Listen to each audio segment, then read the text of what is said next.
All right, let the fun begin. Let's see what we can do about getting this dashboard torn apart today. 3 bolts across the bottom, 7mm, and popped right out with one cable.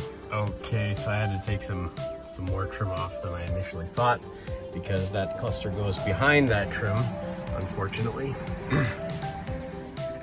And I had to remove the cup holders and the side trim between the seats.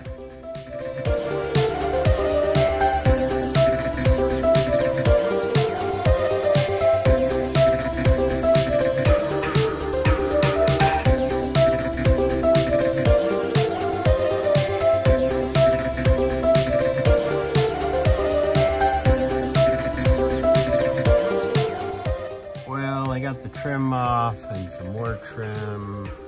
Had to take part of the cup holder off and around the steering wheel. And it's very, very, very, very difficult to get way back there. That's one of the screws there, that silver screw right up in there.